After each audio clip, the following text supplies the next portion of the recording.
What's going on, YouTube? This is SG1 Sports, and you're watching our college football channel. We continue with our 2024 schedule preview and projected record series. Stanford up next as we take back a look back at their schedule from last season. A 3-9 record. Of course, they had that win over Colorado. That wound up being a bit of a surprise. Actually, three road wins. All of their wins came on the road. Hawaii, Colorado, and Washington State. And yet they lost at home to Sacramento State. So kind of a weird season for Stanford.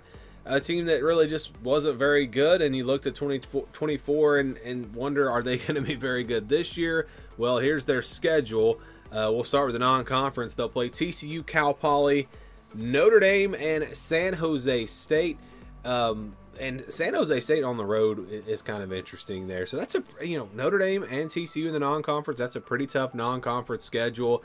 You look at the home games in the ACC, and yes, Stanford is now in the ACC. You got Virginia Tech, SMU, Wake Forest, and Louisville, all going to be pretty tough games. Then you look at the road schedule in the ACC. It's Syracuse, Clemson, NC State, and Cal. Yeah, it's going to be similar to last year. It's going to be very tough for Stanford to find wins, in my opinion. We'll go game by game. They'll start with TCU on August 30th. That's going to be the Friday night of that opening weekend. They'll play Cal Poly on the 7th. Then they'll play at Syracuse after a bye week, and that'll also be a Friday night game. So two of their first three games are Friday night games. They'll play Clemson the next week on the 28th. And boy, you wonder about travel. Like, will they just stay on the East Coast between this Syracuse and Clemson game? They've got a little bit extra time because the Syracuse game is on a Friday. It's crazy that Stanford and Cal are in the ACC. It's just crazy. Anyways, let's move on. After Clemson, they'll be back home for Virginia Tech on October the 5th. Then it's at Notre Dame, so they're right back, not all the way to the East Coast, but all the way to Notre Dame on the 12th. Then they're home for SMU on the 19th.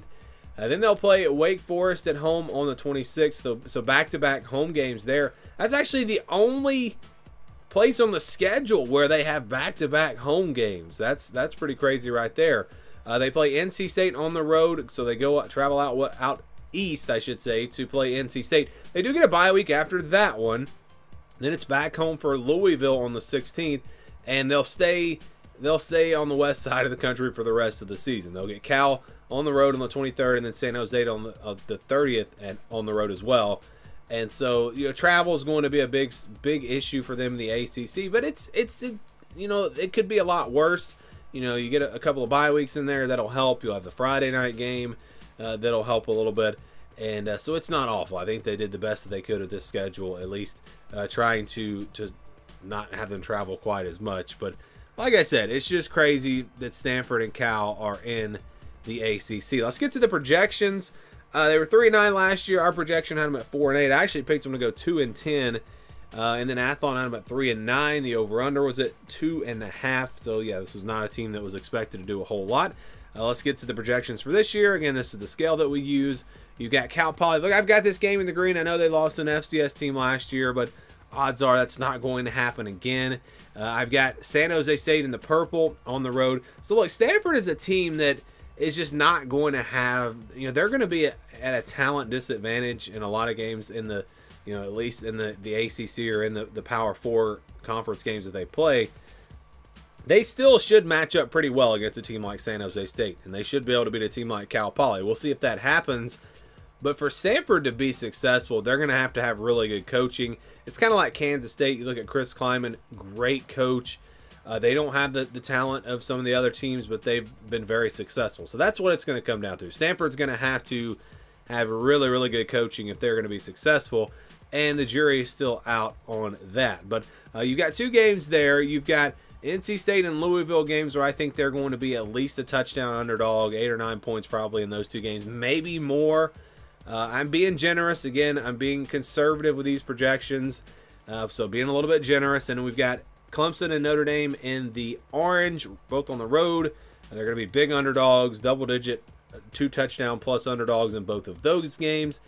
And then the rest of these games, TCU, Syracuse, Virginia Tech, SMU, Wake Forest, and Cal. I've got them as 50-50 games, but honestly, if I had to pick who was going to be favored, I'd say TCU will be favored. I'd say Syracuse will be favored. I'd say Virginia Tech will be favored. SMU will be favored. Cal will be favored. It's on the road. Maybe Stanford is favored against Wake Forest. That's probably about it. So if you just go by that, then you're going to get a projection more like 3-9. But the odds would say that they're going to split these 50-50 games. Maybe they pull off a win, pull off an upset in one of these other games, and it would get them to 6-6. Look, I don't think this team's going to get to 6-6. This is not my prediction. It's just the formula that we use, and this formula is very, very conservative. In fact, this is the final ACC team, and we did not have any ACC teams miss a bowl game. I think they might have all been between 6-6 and 8-4, and you do have a lot of parity in this conference, and you don't have any elite teams, and that's why it came out that way. But we're going to see several ACC teams, I'm sure, not make it to a bowl game. But it could, who knows? Maybe this is the way it plays out. I don't really expect that to happen, but that's just kind of what the odds would say. Again, I think Stanford might be the worst team, or one of the worst teams for sure in the ACC, and I think they'll struggle to get to a bowl game. But projection is 6-6. They were like 5.8 or 5.8 wins, 8.5 wins maybe. So they were closer to 5-7 than 7-5, but it does round up to 6-6. So I'd love to get your thoughts on this Stanford team. Do you think they might get to a bowl game? Is this projection accurate, or is it going to be a lot worse? Let me know your thoughts on this team down in the comments below.